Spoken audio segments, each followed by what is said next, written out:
मोहिते पाटील विरुद्ध निंबाळ सामना रंगायला लागलाय. प्रचाराचे मुद्दे त्या ठिकाणी जहाल बनायला लागले, प्रचारही जहाल व्हायला लागला. काय सांगतो? नाही, प्रचार झाल नाही, मुद्दे तापले किंवा गरम झाले थंड झाले हा विषयच नाही. कारण माझ्या भाषणातलं एक वाक्य तुम्ही घ्या की हा 1947चा भारत नाही, हा सुशिक्षित तरुणांचा देश आहे. 18 ते 29 वयोगटातला 70% तरुण हा मोदीला परमेश्वर मानतो. कारण ते स्वतःचं जे पुढचं भविष्य आहे, मग स्वतःचं भविष्य घडवण्यासाठी तो मोदी साहेबांकडे आशेनं बघतो. आणि ह्या ठिकाणी किती सभा झाल्या, कोणी झेंडे लावले, कोणी काय केलं, याच्यापेक्षा त्यानं ठरवलेलं आहे.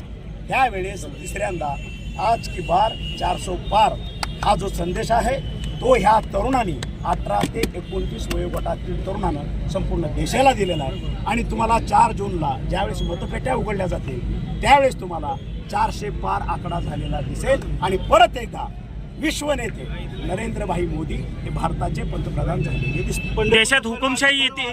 कर माफीचा मोठा मुद्दा आपण रद्द केला सीएम साहेबांनी, पण सीओने तसा प्रतिसाद दिला नाही.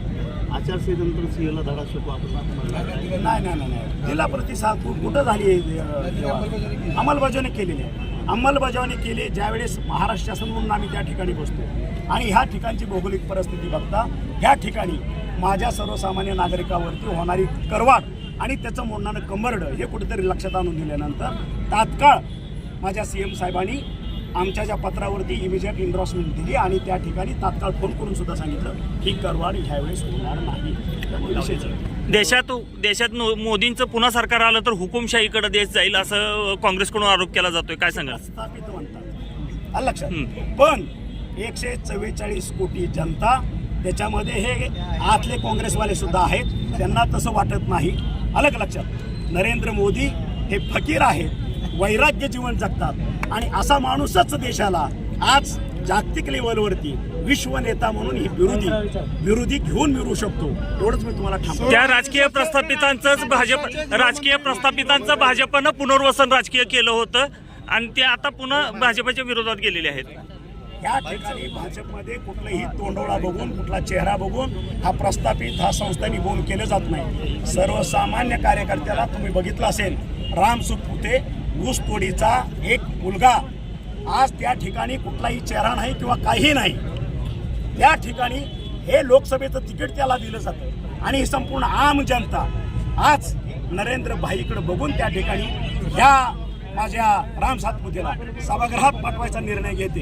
ह्याच्यापेक्षा ट्रान्सपरंट आणि सर्वसामान्यांना कुठेतरी एक स्टेजअप करायचं ही पॉलिसी इतर कुठल्याही पक्षामध्ये नाही. ठामपणे देशाचे माजी गृहमंत्री सुशील कुमार शिंदे साहेब, असं वाटतं सावंत बंधू जिल्ह्यातील जे प्रस्थापित पुन्हा एकदा पुढे यायला लागले. सावंत बंधू हे निमित्त आहे. लक्षात. हे जे सर्व काही राजकारण करतात जे चाललेलं आहे, मी मगापासूनही सांगतो, आता परत रिपीट करतो, जो तरुणांचा देश आहे 18 ते 29 वयोगटातला स्वतःचं भविष्य अधोरेखित करण्यासाठी ह्या देशाला एकच फक्त नेतृत्व दिसतंय, ते म्हणजे नरेंद्रभाई मोदी. त्याच्यामुळे कोणाला धक्का द्यायचं आणि कोणाला टपली मारायची काहीच गरज नाही. ते त्यांच्या प्रारब्धानं त्यांच्या कर्मानं ते बाजूला होणार आहेत. जनता त्याला बाजूला